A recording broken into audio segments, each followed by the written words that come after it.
তো বন্ধুরা অন স্ক্রিনে দেখতে পাচ্ছেন যে জিও, এয়ারটেল এবং ভোডাফোন ইন্ডিয়া রিচার্জ প্ল্যানের দাম বাড়িয়েছে। বিএসএনএল এর 249 টাকার প্ল্যানে স্বস্তি পাওয়া যায়। টেলিকম শিল্প একটি উল্লেখযোগ্য পরিবর্তন দেখছে, কারণ প্রধান পরিষেবা প্রদানকারীরা আনুষ্ঠানিকভাবে তাদের শুল্ক মূল্য প্রায় 26% বৃদ্ধি করে। এই মূল্যবৃদ্ধি আজ থেকে এবং 4 জুলাই থেকে কার্যকর। ভারত জুড়ে লক্ষ লক্ষ গ্রাহককে প্রভাবিত করে। মূল্যবৃদ্ধির এই বিষয়গুলির মধ্যে ভারত সঞ্চার নিগম লিমিটেড বিএসএনএল একটি নতুন লাভজনক 249 টাকার প্ল্যান চালু করেছে, যা তার বিশ্বস্ত গ্রাহক বেসকে পূরণ করতে উল্লেখযোগ্য সঞ্চয় এবং ব্যাপক সুবিধা প্রদান করে।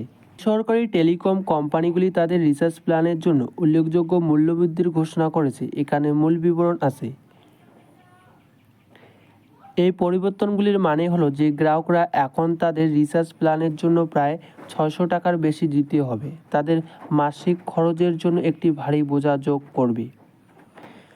বিএসএনএল রিচ 249 টাকার প্ল্যান বিশদ ওভারভিউ।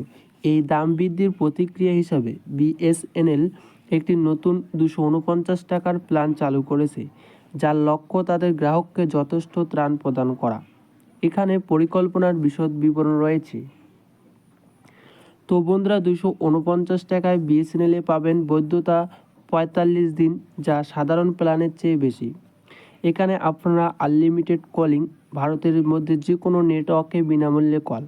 তারপর হচ্ছে যে ডেটা মোড হচ্ছে যে 90 জিবি, প্রতিদিন 2 জিবি করে আপনারা পাবেন। এসএমএস প্রতিদিন 100টির বিনামূল্যে এসএমএস পাবেন।